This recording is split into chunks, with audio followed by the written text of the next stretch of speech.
even though 23andMe, I mean, I applaud them for really democratizing genetic testing and really making it more accessible to so many people.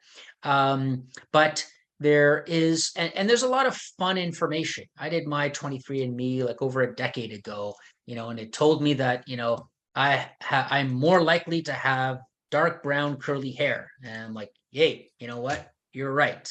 And some other interesting, kind of fun facts. But when it comes to some of the health information, I think there needs to be extra caution. And just last week, I was giving a webinar on celiac disease. And I gave a case study of someone who had the 23andMe test, and they only test for 2 SNPs in the HLA gene region. We test for 6. And this person was told, you do not have the gene for celiac disease, so you can effectively rule it out. They did our test, and they had the highest risk, not even the medium risk, high risk.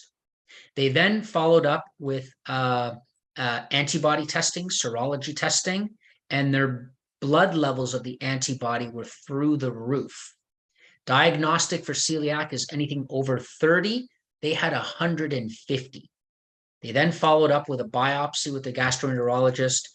Biopsy confirmed celiac disease, where 23andMe told them, you do not have that gene.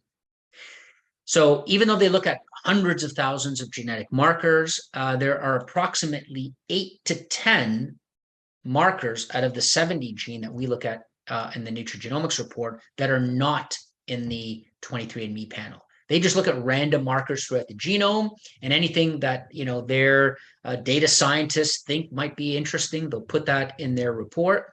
But they do lack some very valuable insights. They do have the CYP1A2 one, so that is correct. That is one marker that I can vouch for and say, yep, 23andMe does that correctly. But for other ones, it's more limiting. And you have been lucky with your curly hair report. So according to 23andMe, I'm 70% likely to have straight hair.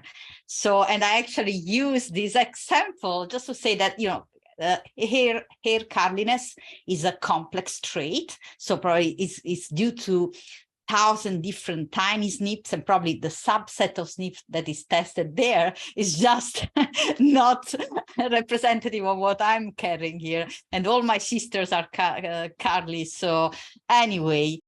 I hope you enjoyed the video. If you find it insightful, I invite you to leave a comment below and share it with someone who may find it interesting. Don't forget to explore the video description for more valuable content. There, you'll find a link to access my free webinar on epinutrition, a groundbreaking health paradigm I teach in my university courses.